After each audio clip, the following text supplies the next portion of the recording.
of the nation.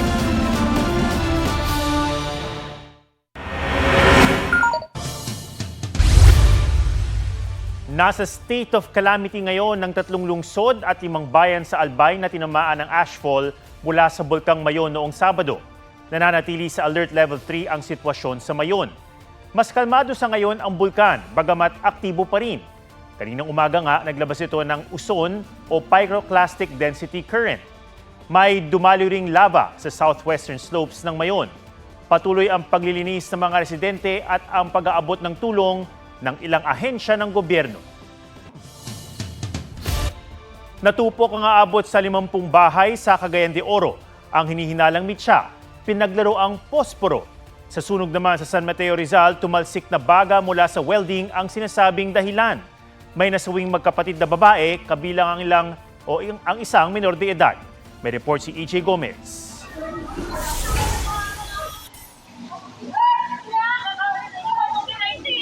Nagngangalit ang sunog na ito sa Barangay Malanday sa San Mateo Rizal.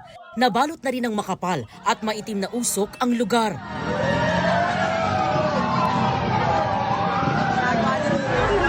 Ilang kawad din ang nadamay. Nahirapan ang mga bumbero sa pag-apula.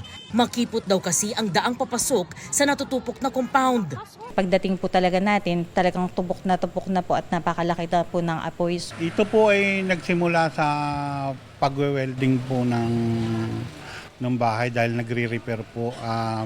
Tumalsik po yung mga baga sa baba na tinamaan po yung mga kama. Si Evelyn nalaman lang daw sa isang live stream na nasusunog ang kanyang bahay. May nasalubong akong kapitbahay, ang sabi, nasusunog daw yung bahay ko. Kaya umuwi ako dali-dali. As in talagang malaking apoy. Wala na.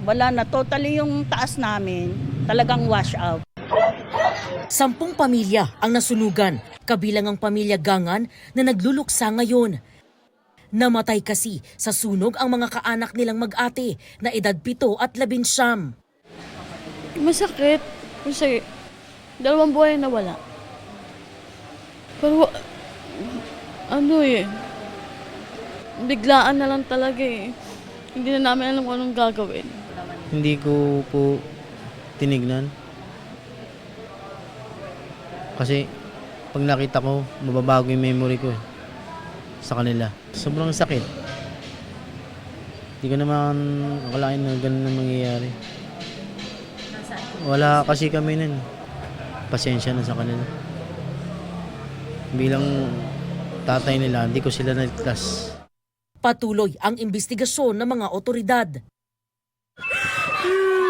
Nasunog na baka niyawa. Kasi kaya ibinuwang anak. Aligaga ang mga residente para isalba ang mga gamit nila mula sa pagkasunog ng kanilang mga bahay sa Cagayan de Oro. Ayon sa BFP, halos 50 bahay ang natupok. Umabot sa 2nd alarma ang sunog. Walang nasaktan.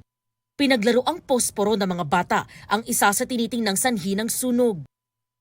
Nang maapula ang apoy, binalikan ng mga residente ang kanilang mga bahay para maghanap ng mga pwede pang mapakinabangan. Aabot sa 700,000 piso ang danyos ng sunog. Sa Tandubas, Tawi-Tawi, 2 bahay ang nilamon ng apoy. Natagalan sa pag-apula dahil galing pa sa kabilang bayan ang mga bumbero. Walang nasaktan sa sunog. Iniimbestigahan pa ang sanhi nito at halaga ng pinsala. Isa namang gas tanker ang nasunog sa Madela, Quirino.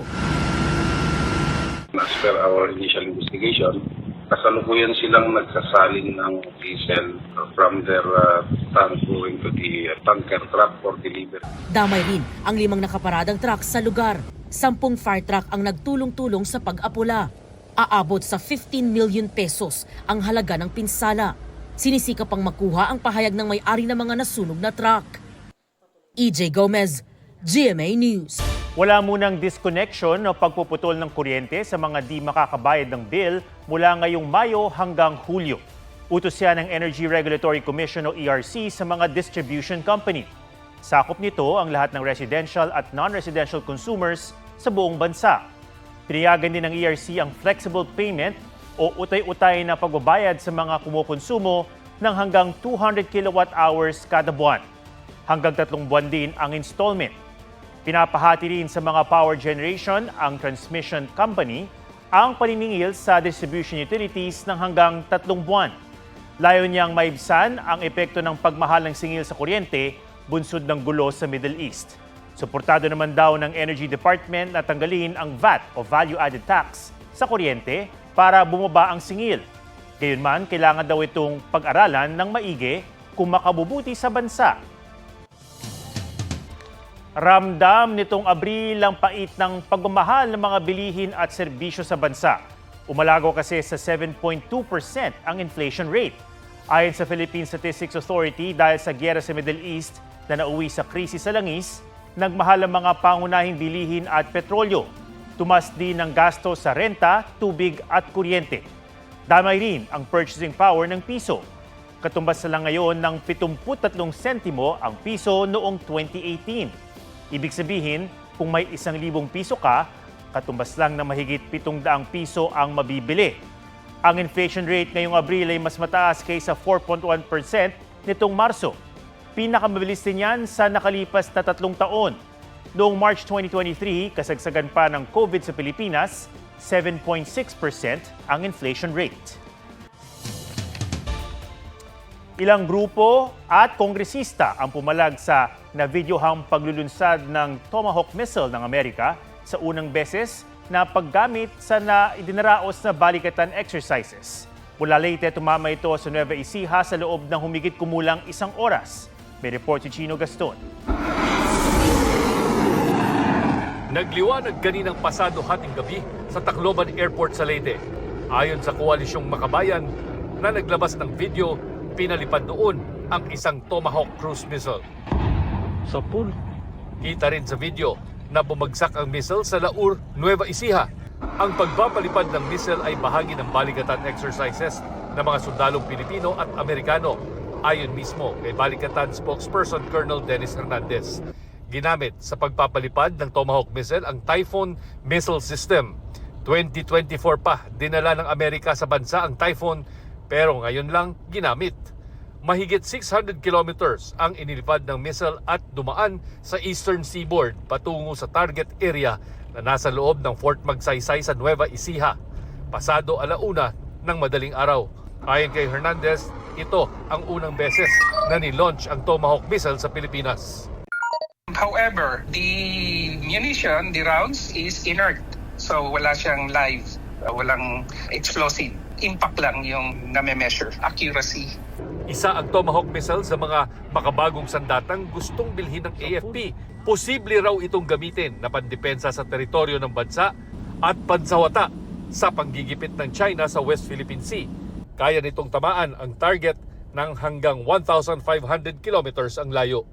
It is a skimming missile. You can fire it anywhere, unlike the traditional rocket na isang direction lang. It can travel, and a low-level flying missile mag-hit talaga ng target to as small as a window. Kahit bintana ay yung target from afar, kaya niyang palusutin yung Tomahawk.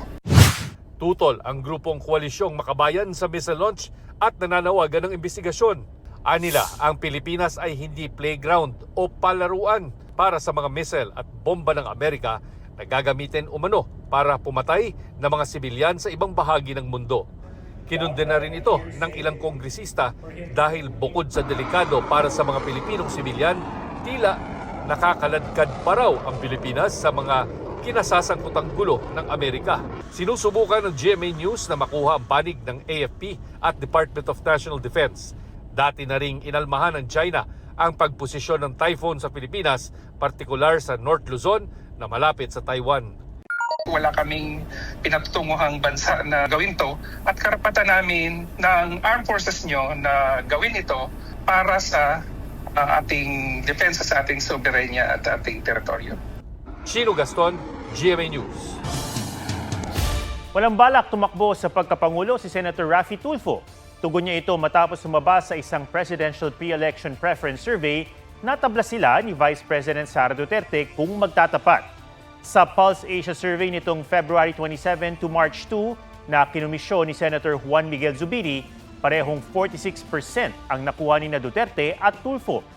Kung Duterte at Mayor Leni Robredo naman ng tapatan, 51% ang nakuha ni Duterte, 43% si Robredo. Kung Duterte at Senator Bam Aquino ang laban, 55% ang pumili kay Duterte habang 32% kay Aquino. Pinapili rin sa survey ang mga respondent sa 6 na pangalan. Nanguna si Duterte, pumangalawa si Robredo, at sumunod sina Senator Tulfo, Senator Aquino, Senator Risa Ontiveros at DILG Secretary John Vic Remulla.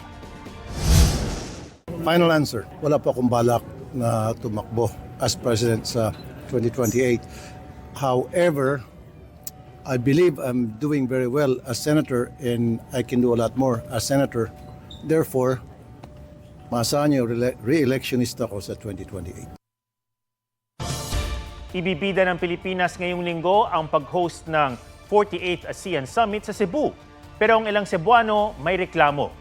Tila tinatago raw ang kanilang tunay na kondisyon. Ang sagot siya ng mga lokal na opisyal sa report ni Jonathan Andal. Bago ang opisyal na pagsisimula ng pag-host ng Pilipinas ng 40th ASEAN Summit sa Biyernes, nilagyan na ng ASEAN Decorative Tarpaulins ang bahaging ito ng Cebu South Coastal Road sa Cebu City na daraanan ng mga delegado. Pero sa likod ng mga harang na yan, nakakubli ang tunay na kalagayan ng mga residente, mga basurang naglulutangan sa tubig at mga residenteng umaasang masisilip man lang ng ASEAN leaders ang kanilang sitwasyon. Ang ako lang ikaluoy lang ba? Oo. Katungos kong mga anak. Karami sisiwol sa akong guling higda. Unta, matagaan, may balay.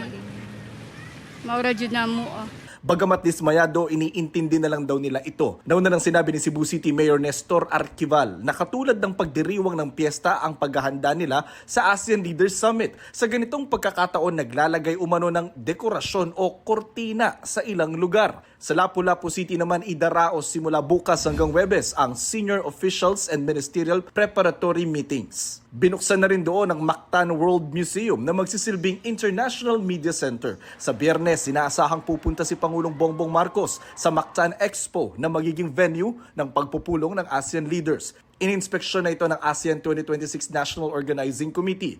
Pero ang 60 pamilyang nakatira malapit sa Expo, pansamantalang pinaalis sa kanilang tirahan at inilipat muna sa isang resort sa bayan ng Cordova, bagay na tinawag ng netizens na anti-poor. Ayon kay Lapu-Lapu City Mayor Cindy King Chan, sumunod lang sila sa utos ng National Organizing Committee. Maayos naman daw ang lagay ng mga residente at tiyak na makakabalik na sa May 9. I visited them last Saturday and they had a family day. So we are taking good care of them, and they have different activities lined up per day. So they have livelihood trainings. They also have wellness day. So far happy naman po sila.